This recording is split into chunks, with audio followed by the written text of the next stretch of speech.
Hello दोस्तों, स्वागत है आपका स्टॉक इनसाइट के एक और इन्फॉर्मेटिव वीडियो में। आज मैं शेयर होल्डर्स के लिए एक खुशखबरी लेके आया हूं जो इस एक स्टॉक से रिलेटेड है। और उस स्टॉक का जो लॉसेस था वो पिछले जैसे हम लोग देखेंगे कि इसके साथ क्या हुआ था इस स्टॉक में।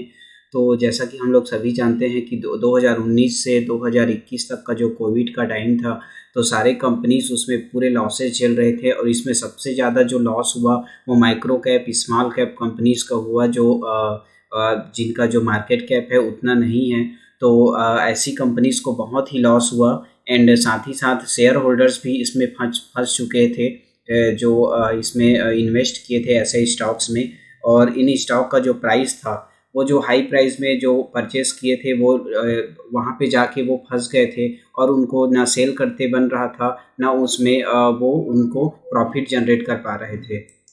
तो अभी इस स्टॉक से जुड़ी एक अच्छी खबर आ गई है और वो खबर मैं आपको बताऊंगा। साथ ही साथ कंपनी के डिटेल्स के बारे में जानेंगे कि इसमें कंपनी में क्या अच्छा हुआ है। तो चलिए आगे बढ़ते हैं। एंड आगे बढ़ने से पहले प्लीज़ स्टॉक इनसाइट चैनल को सब्सक्राइब जरूर कीजिएगा, ताकि ऐसे ही इंफॉर्मेटिव वीडियो आपको लगातार मिलती रहे। तो चलिए दोस्तों, इस कंपनी के ग्राफ को एक बार हम लोग देख लेते हैं। तो कंपनी का जो, जैसा कि हम लोग इसमें ग्राफ देख रहे हैं, तो 2020 का जो टाइम था, तो कंपनी का जो प्राइस था वो लगभग 300 के आसपास आ चुका था दोस्तों। जो इसका प्राइस जो 700 हुआ करता था, 800 हुआ करता था, इसका प्राइस लगभग 300 के आसपास आ गया था। और कंपनी बहुत ही लॉसेस झेल रही थी। कंपनी लगभग, उनका जो वर्किंग प्रोसेस था वो पूरा बंद हो चुका था कोविड के टाइम पे। जैसा कि हम लोग सभी जानते हैं, सभी कंपनीज का बंद हुआ था। तो ये स्मॉल कैप की कंपनी थी एंड बहुत ज़्यादा इफेक्ट इनके बिजनेस पे पड़ा था इससे। लेकिन अब ये कंपनी अपने आप को धीरे धीरे रिकवर कर रही है। कंपनी का जैसे हम लोग देखेंगे तो कंपनी अब धीरे धीरे ऊपर जा रही है और इसका प्राइस भी अच्छा हो रहा है। एंड साथ ही साथ इसके जो रिजल्ट्स हैं वो एक बार हम लोग अभी आगे जाके देख लेते हैं। साथ ही साथ मैं आपको कंपनी का नाम बता देता हूँ। नाम बताने से पहले दोस्तों, पहले इसके जो कंपनी में क्या अच्छा हो रहा है वो एक बार हम लोग देख लेते हैं। तो कंपनी अपने कर्ज को दोस्तों धीरे धीरे कम कर रही है। और इसमें जो एक्सपेक्टेशन है कि अपने क्वार्टर रिजल्ट्स अच्छे इसमें आएंगे। एंड साथ ही साथ इसका जो डेब्टर डेज है वो इम्प्रूव हो गया है। जो 132 के रेशियो से डेब्टर डेज था वो 80.6 हो गया है। मतलब कि जो इनके जो डेब्टर्स होते हैं, जैसे कि जो इनसे रॉ मटेरियल्स या जो प्रोडक्ट खरीदते हैं, वो इनको 120 डेज़ के रेशियो से इनको पेमेंट करते थे, 132 डेज़ के रेशियो से पेमेंट करते थे, जो कि अब इनको 18 डेज़ के रेशियो से पेमेंट करेंगे। मतलब कि ये कंपनी के लिए अच्छी बात है कि उनको उनके डेप्टर से पेमेंट जल्दी मिलेगा। तो ये कंपनी के लिए एक अच्छी बात है। तो दोस्तों, इस कंपनी का नाम मैं आपको बता देता हूँ। कंपनी का नाम क्या है? तो दोस्तों, इस कंपनी का नाम है रेप्रो इंडिया लिमिटेड। और कंपनी, जैसा कि हम लोग सभी जानते हैं, कंपनी प्रिंटिंग सॉल्यूशन से जुड़ी हुई कंपनी है। और साथ ही साथ इनका जो ये जो इनके प्रोडक्ट जो सेलिंग डिस्ट्रीब्यूशन चैनल्स भी है इनका। जैसे ये प्रोडक्ट सेल करते हैं अमेज़न पे, फ्लिपकार्ट पे, और आउटसाइड इंडिया भी इनका सेलिंग होता है। जैसे अमेज़न के चैनल्स होते हैं इनग्राम्स, और कुछ कुछ और अलग अलग चैनल्स हैं जो बुक प्रिंटिंग से रिलेटेड है। साथ ही साथ इनका ई कॉमर्स टाइप का बिजनेस है, जो ये प्रिंट करते हैं उनको सेल भी करते हैं। तो चलिए इनका एक बार हम लोग क्वार्टर रिजल्ट्स देख लेते हैं, जो कि इस क्वार्टर में क्या चौंकाने वाला रिजल्ट आया है हम लोग देख लेते हैं। तो दोस्तों, जैसा कि हम लोग सभी जानते हैं कि कंपनी बहुत ही लॉसेस झेल रही थी पिछले टाइम में। इनका सेल भी बहुत कम हो गया था। जैसे हम लोग देखेंगे इसमें दिसंबर 20 में इनका 34 के आसपास इनका जो सेल हो गया था। अब जो जून का जो रिज़ल्ट आया है वो 105 हो गया है। तो इनका सेल काफ़ी बढ़ गया है। जो कोविड के टाइम पे इनका, जैसे देखेंगे, दिसंबर 2020 में 34 था, जो कि मार्च 21 में 50 हो गया था। एंड अभी धीरे जैसे हम लोग देखेंगे इस क्वार्टर में जून 2022 में, तो ये 105 हो गया है, जो कि कंपनी के लिए अच्छी बात है। एंड कंपनी का जैसे दोस्तों हम लोग एक बार नेट प्रॉफिट देख लेते हैं।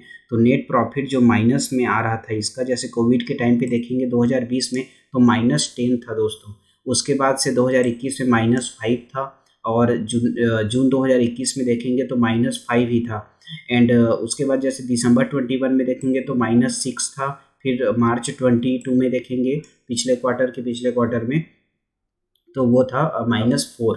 तो अभी जैसे देखेंगे दोस्तों तो ये प्लस में आ चुका है 0.17। तो ये कंपनी के लिए बहुत अच्छी बात है, साथ ही साथ इनके जो शेयर होल्डर्स हैं उनके लिए अच्छी बात है। और कंपनी का जो स्टॉक का जो प्राइस है वो अब दोस्तों ऊपर की ओर जाने वाला है।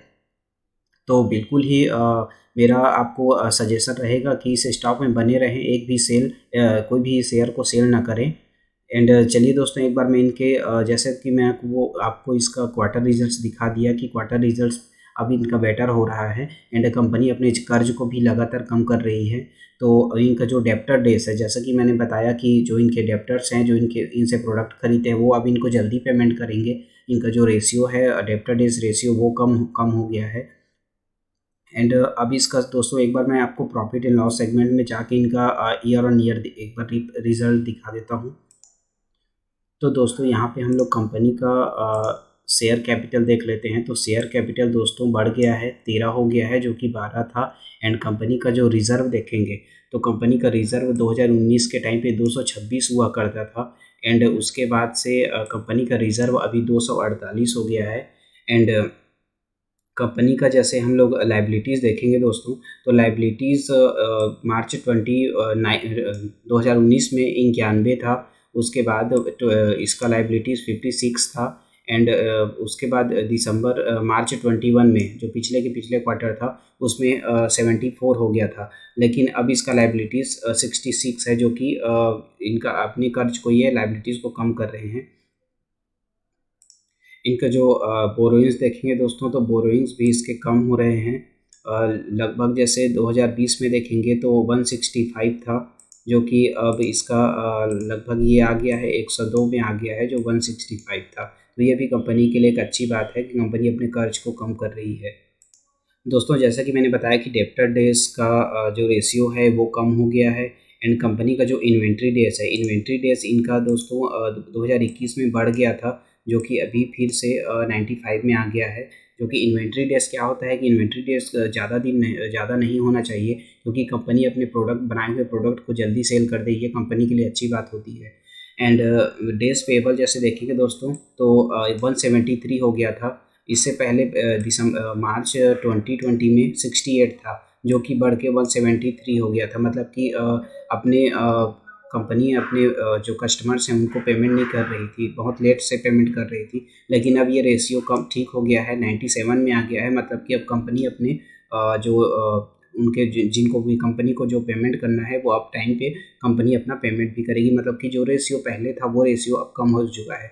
जो पहले कंपनी पेमेंट करती थी जिस रेशियो से, उससे अब कंपनी जल्दी पेमेंट करेगी। वर्किंग कैपिटल डेज में देखेंगे दोस्तों तो इसमें भी इम्प्रूवमेंट हो रहा है। जो 102 था वर्किंग कैपिटल वो 76 हो गया है जो कि अच्छी बात है क्योंकि कंपनी अपने जो कैपिटल है उनको फिर से रेवेन्यू जनरेट करने में कितना टाइम लगाती है ये रेशियो हमें ये इंडिकेट करता है। तो ये भी एक अच्छी बात है कि जो 102 था उसके बाद से 96 था, अब जाके वो 2022 में 76 हो गया है जो कि अच्छी बात है। एंड कंपनी का जैसा रिटर्न ऑन कैपिटल एम्प्लॉयड देखेंगे तो जो 8% था वो 2019 में, उसके बाद 2020 में देखेंगे तो 6% हो गया था। एंड उसके बाद जैसे देखेंगे तो ये -7 हो गया है रिटर्न ऑन कैपिटल एम्प्लॉयड 2021 में। एंड 2022 में ये फिर से रिकवर हो रहा है दोस्तों, -3 हो गया है। तो मतलब कि जैसे जो 2019 के बाद से जो इसमें जो प्रॉब्लम आया था कोविड के टाइम पे, उसके बाद से ये कंपनी घाटे में चल रही थी लेकिन अब -7 से ये -3 में आ गया है। मतलब कि कंपनी अब इम्प्रूवमेंट की ओर जा रही है। तो बिल्कुल जो भी शेयर होल्डर होंगे इस शेयर में जो फंसे हुए होंगे या जो भी होल्ड किए होंगे तो इसको आगे लंबे समय के लिए होल्ड कर सकते हैं। अभी सेल करने के लिए दोस्तों बाद में आपको पछताना पड़ेगा अगर आप ये स्टॉक को अभी सेल कर देते हैं तो। दोस्तों बात करें कंपनी की जो शेयर होल्डिंग पैटर्न्स है तो इसमें जो प्रमोटर्स की हिस्सेदारी है वो अच्छी है, 51% की प्रमोटर की हिस्सेदारी है। फॉरेन इंस्टीट्यूशन के भी अच्छी होल्डिंग है इसमें 14% की होल्डिंग है जबकि फॉरेन इंस्टीट्यूशन ने अपनी होल्डिंग इस कंपनी में घटाई है, लेकिन फिर भी इसमें 14% की होल्डिंग इस कंपनी में है। डोमेस्टिक इंस्टीट्यूशन का अभी कोई भी होल्डिंग इसमें नहीं दिख रहा है क्योंकि जो 0.74 का होल्डिंग था डोमेस्टिक इंस्टीट्यूशन का वो अब 0 हो गया है इस क्वार्टर में, जून वाले क्वार्टर में। एंड पब्लिक का जो होल्डिंग है दोस्तों वो 2% बढ़ गया है, 32 से 34 हो गया है। तो लोगों को इस पर भरोसा हो रहा है कंपनी में। तो जो भी शेयर होल्डर होंगे दोस्तों, मैं आपको बार बार बोल रहा हूँ कि इस शेयर को बिल्कुल भी सेल ना करें और कुछ टाइम के लिए या लंबे समय के लिए अभी होल्ड करें। तो आपका जो लॉस हुआ था पिछले टाइम पे, अगर आपने हाई प्राइस में इसको बाई किया है तो बिल्कुल इसमें बने रहें, और ये कंपनी आपको जो भी आपका लॉस होगा उसको रिकवर करके देगा एंड दे सकता है। दोस्तों जैसे इसके हम लोग सेल्स ग्रोथ देखते हैं तो 83% का इनका सेल्स ग्रोथ आ गया है अभी इस समय में। एंड जो कंपनी का जो सेल था वो 337 करोड़ का सेल था। कंपनी का प्रॉफिट ग्रोथ देखेंगे तो प्रॉफिट 47.2% का है। तो दोस्तों ये कंपनी के लिए अच्छी बात है कि कंपनी का सेल ग्रोथ बढ़ रहा है, सेल्स भी इसमें 337 करोड़ का आ गया है। एंड जो प्रॉफिट ग्रोथ है वो 47.2% की रेशियो से इसमें शो कर रहा है, मतलब कि प्रॉफिट ग्रोथ इसमें अच्छा है। तो दोस्तों ये था रेप्रो इंडिया से रिलेटेड जानकारी, और ये जानकारी आपको कैसे लगी कमेंट में ज़रूर बताइएगा। साथ ही साथ अगर आपको मेरी वीडियोस अच्छी लगती है तो प्लीज़ चैनल को सब्सक्राइब ज़रूर कीजिएगा।